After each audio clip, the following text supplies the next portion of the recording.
No. I thought they were done with this. That's why I started filming.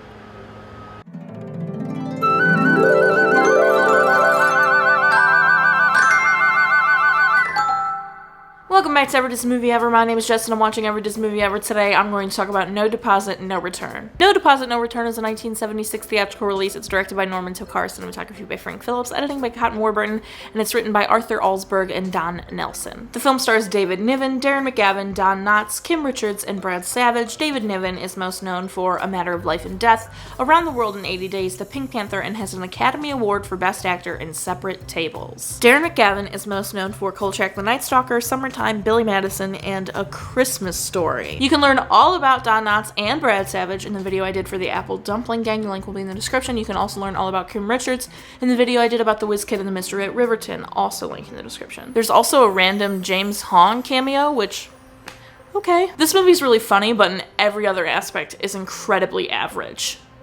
The story is average, the lighting is average, the movement is average, the acting is pretty okay. It's not, I'd say that's a little above average because everyone did a really good job acting in it.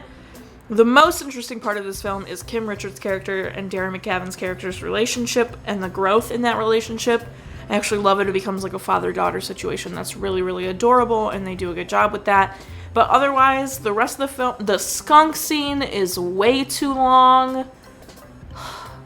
And just, it's so average. I enjoyed it, but there were parts that just brought it so far down that it became the most average film. There's another scene in the film that's way too long, and it's the car chase.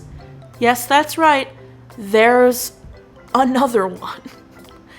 A lot of you have been asking me to start a car chase count, just like the cry count or the parent death toll, and while I also think that would be hilarious, because I didn't realize how many car chases there were, I'm way too deep into car chase movies that I wouldn't even know how to go back and count the ones I've already hit, especially because it took me a while to notice how many car chases there were, where there could have been car chases all the way back in the movies I had watched and just not noticed because car chases happen in films.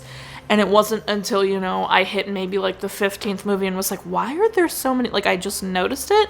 So there might have been movies that had car chases that I never mentioned at the car chase, so I wouldn't remember, and I don't want to have an inaccurate count, and it'd be really complicated to like go back and try to find out if those movies had car chases, etc., etc. So I'm not going to do a count, but I am going to continue complaining about how many car chases there are because it's ridiculous and they're always too long, and y'all, I can't do it with the car chases. This movie is such a roller coaster. It's so up and down. Scenes between Duke and Tracy are so good.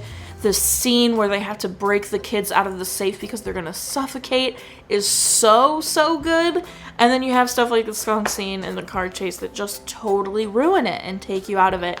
And it's really unfortunate. The film was influenced by the O. Henry short stories. There's also a Herbie poster in Duke's apartment, which I don't know if I got a shot of, but there is a Herbie poster in their apartment, and they ruined the film with a love story. Duke and Tracy's mom fall in love right at the end, and it just definitely puts the cherry on top of the badness of the film. That's all I have for No Deposit, No Return. I have incredibly mixed feelings about this film. There were parts that I truly enjoyed, and there were parts that completely took me out of it. So I'm definitely just going to give it an average score. I'm going to give it a 5 safes out of 10. Our total movie count is parent death toll and cry count are still the same. If you want to keep up with what movie I'm watching when, follow me on Instagram or Twitter, and you'll find out what movie I'm watching when. I put up videos every Monday and Friday. Until next time, comment, like, and subscribe, but I'm not sure who you are, so you do. And told me the guy, the pencil breaking guy, I forgot his name. But he breaks pencils. He's kind of a turd. He wants to kill people, so. Also, who would waste that many pencils? It's so rude.